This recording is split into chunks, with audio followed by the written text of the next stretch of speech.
What's going on, everyone? Welcome back to the show.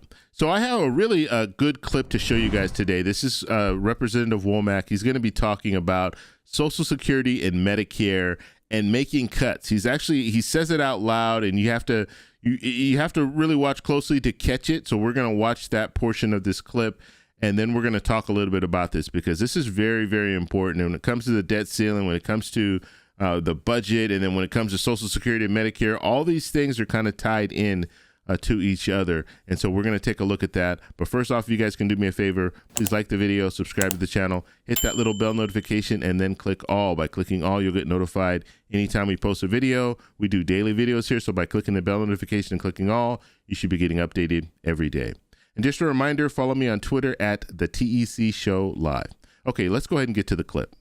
Congressman, I haven't heard two words out of you today: Medicare, Social Security. You're on the Appropriations Committee. You know that those are major issues when it comes to long-term federal spending. Should they be on the table? You keep talking about spending. Should they be on the table in these discussions? Well, eventually they're going to have to be on the table. But let me be careful to say that putting something like that, and what you're talking about is entitlement spending, putting the mandatory side of the spending ledger, which is 70% of spending in the federal government, is going to have to be addressed, because the size and scope of the deficit and the debt is just too large for us to be able to manage only by dealing with discretionary spending, which is what appropriators do. But I'm also the former chairman of the House Budget Committee, so I have a pretty good working knowledge of where the major drivers of the deficit and the debt are.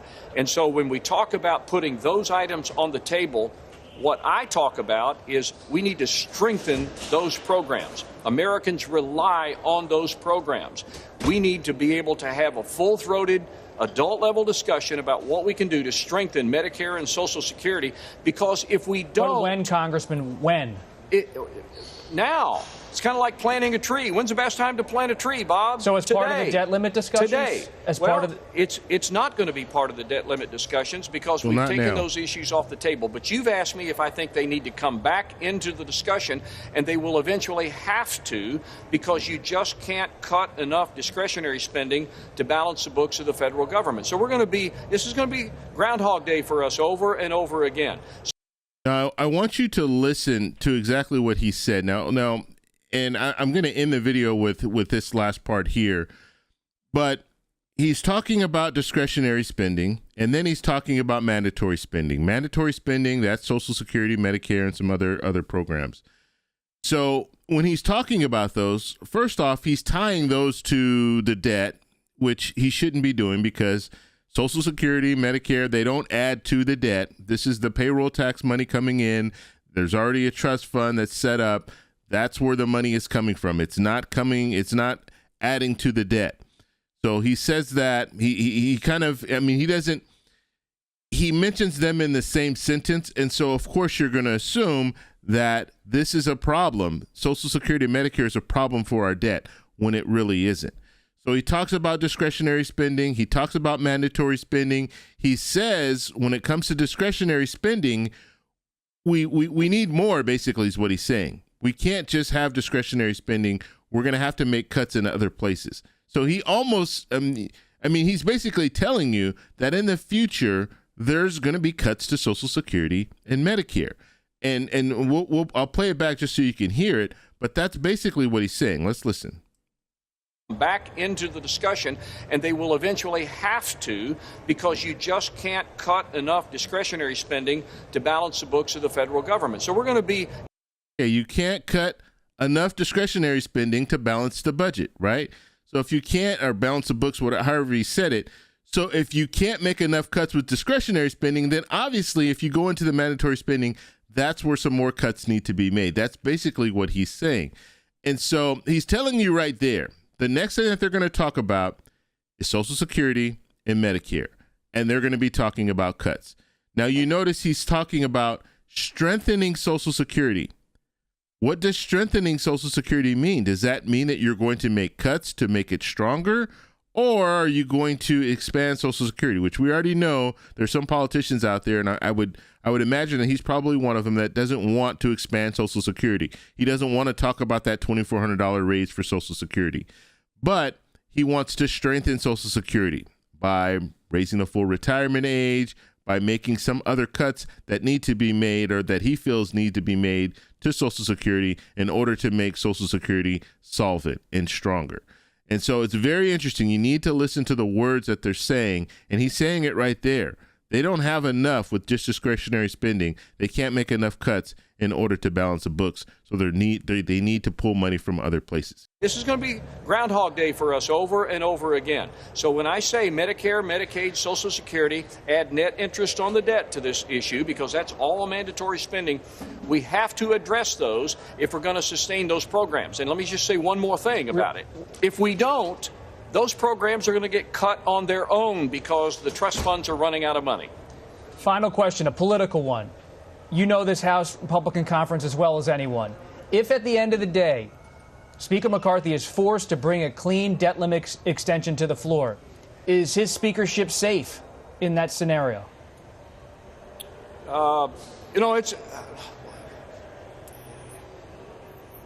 That's a hard question to answer because, as you know, we have the ability to do a motion to vacate with one member.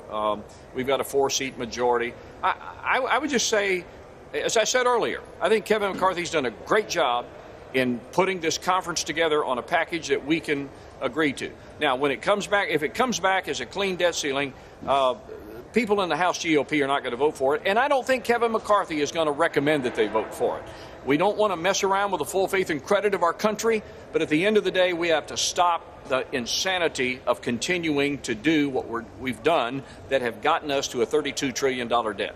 Okay, so there was a congressman there talking about the debt ceiling as well as Social Security, and I did have to cut it up a little bit. I couldn't play the full clip. It was a pretty long clip, but you got the gist of things. And when you listen to what he's saying when it comes to Social Security and Medicare, that's what you really need to pay attention to, because that's where he is telling you. He is telling you that this is what we're planning to do in the very, very near future. We're planning to make cuts. And you have politicians that want to just stay away from this, stay away from cuts to Social Security and Medicare when it comes to tying it to the debt ceiling. But in the future, they're looking at this mandatory spending, Social Security and Medicare. They're looking at the mandatory spending side of things, and they want to make cuts to the mandatory. And the reality is, even if you make cuts to Social Security and Medicare, the way the system works, it's not going to affect the debt. And so even having politicians talk like this, and you'll have more politicians coming out in the future if they start talking about making cuts to Social Security and Medicare and saying that, look, this is just not going to work. Just because you want to make cuts or you want to strengthen Social Security doesn't mean that it's going to bring down the debt. It's not going to bring down the debt at all, because the money is coming from our payroll tax going to the Social Security Administration, and then they're pulling the trust fund money in, and that's how they're paying the Social Security benefits. So they're not going to be able, the only way that they could really affect Social Security and Medicare as far as with cuts is if they bring that mandatory spending, which some politicians want to do this as well, bring that mandatory spending on Social Security and Medicare into the general fund, into the discretionary spending. And once they have it in that discretionary spending, now they can make changes. Now they can cut and kind of move the money around in order to pay down the debt. At least that's what they're saying. They want to pay down the debt. But we obviously know politicians have been talking about paying down the debt for years and years. They haven't paid down the debt at all. So it's all talk at this point. They'll talk that big game, but then as soon as they have the power to make decisions when it comes to voting on bills and moving forward legislation, they go right ahead and move forward legislation and pay more than what we're bringing in, and that's why we still have this debt today. It hasn't gone down at all. And politicians they've been talking about this for years and years. So I want to know what you guys think about all this, but you have to listen to these politicians when they start talking about discretionary spending and mandatory spending in Social Security and Medicare. They're basically telling you that they're looking into these programs to try to see if there's some way that they can pull some of the money out of these programs in order to pay down, they're saying pay down the debt. So pay attention to what they're saying, and that's why they're using Social Security and Medicare and saying it's 70% of the budget, or basically 70% of the money that's spent by the federal government. And they're saying that because, hey, well, if you have 70% here, you have 30% here, why not take a little bit of that 70% to help pay down the debt? And so that's what we're going to continue to hear politicians talk about. I want to know what you guys think about it, so let me know down below. If you like this video, please give me a thumbs up. Please subscribe for more, and I'll talk to you in the next one. Bye.